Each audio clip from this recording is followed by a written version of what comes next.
1994 में मैं भी राज्यसभा का सदस्य था। सुषमा जी भी राज्यसभा की सदस्य थे। सत्र समाप्त होने के बाद जब हम लोग बाहर निकले तो आगे आगे वह जा रही थी और पीछे मैं था। मैंने उन्हें सुषमा दी कहकर बुलाया। वैसे पहले भी प्रायः उन्हें सुषमा दी कहकर ही मैं संबोधित करता था, लेकिन वह समझती थी कि मैं सुषमा जी कहकर पुकार रहा हूं। उस समय जब मैंने सुषमा दी यह कहा, यानी दीदी, तो शायद उन्होंने स्पष्ट रूप से उसे सुन लिया और सीधे वापस आकर उन्होंने दोनों मेरा हाथ पकड़कर जिस तरीके से भाव व्यक्त किए, उनके चेहरे का भाव, और उस समय मुझे ऐसा एहसास हुआ कि उनकी आंखों में आंसू भी, उनके चेहरे का भाव आज भी मेरे स्मृति पटल पर उसी तरह से अंकित है। वह पूरी तरह से तरोताजा है। लोग उसने कुशल राजनेता कहते हैं, जन नेता कहते हैं,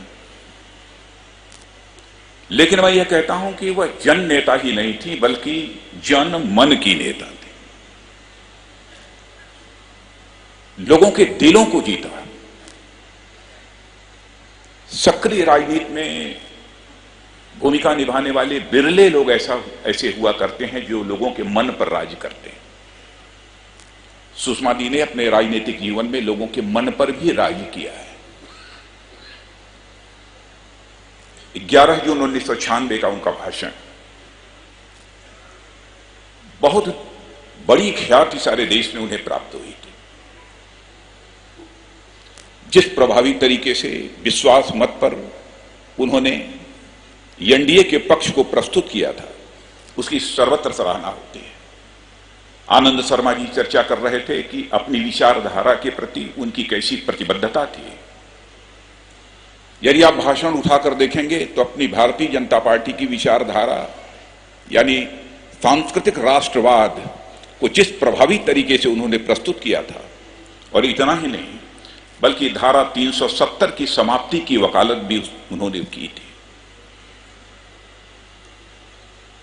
जिस दिन उनका निधन हुआ और जो उन्होंने ट्वीट किया था, प्रधानमंत्री मोदी जी को का अभिनंदन करते हुए उन्होंने कहा था, वही दिन था जिस दिन की यह बिल संसद में पास हुआ था कि शायद मैं अपने जीवन में इसी दिन को देखने की प्रतीक्षा कर रही थी।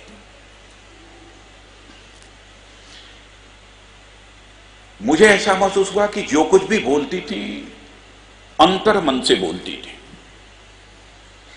सुषमा जी ऊपर से नहीं बोलती थी, मन की गहराइयों से वह बोलती थी।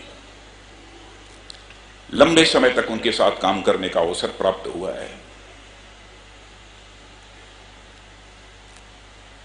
और मैं कह सकता हूं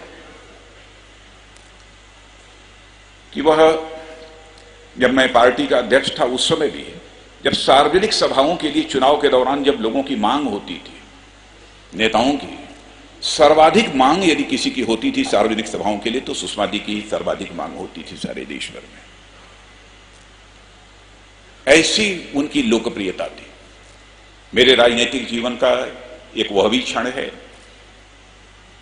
जिसे मैं भूल नहीं सकता हूं। पार्टी का राष्ट्रीय अध्यक्ष मैं था। भोपाल में राष्ट्रीय कार्यकारिणी की बैठक थी। एक प्रस्ताव प्रस्तुत किया गया कि भारतीय जनता पार्टी के संगठन में 33% महिलाओं को भी आरक्षण दिया जाना चाहिए। प्रस्ताव पारित हुआ और यह तय हुआ कि इसकी रूपरेखा क्या होगी, इस संबंध में गंभीरतापूर्वक विचार करने के लिए कमेटी बनाई जानी चाहिए।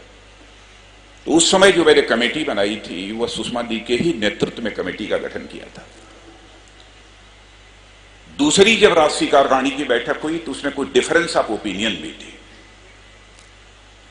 लेकिन मंच पर आकर जिस प्रभावी तरीके से सुषमा जी ने अपने तर्कों को प्रस्तुत किया, वह प्रस्ताव सर्वसम्मत राष्ट्रीय कार्यकारिणी में पारित हो गया, जिसके परिणाम स्वरूप देश की पहली पार्टी है भारतीय जनता पार्टी बन गई, जिसमें कि 33% महिलाओं को आरक्षण उपलब्ध कराया गया। उनकी जो कृतियां हैं, उनकी जितनी भी चर्चा की जाए, मैं समझता हूं वह अपने में कम है। विधि का विधान है, विधि के विधान को दुनिया की कोई ताकत नहीं टाल सकती। जन्म हो अथवा मृत्यु हो, जैसा स्वामी अवधेशानंद जी ने कहा, यह जीवन का शाश्वत सत्य है, वो हमारे बीच अब नहीं है। मैं हृदय की गहराइयों से अपनी श्रद्धांजलि अर्पित करता हूं और साथ ही उनकी स्मृति को भी नमन करते हुए अपना निवेदन समाप्त करता हूं।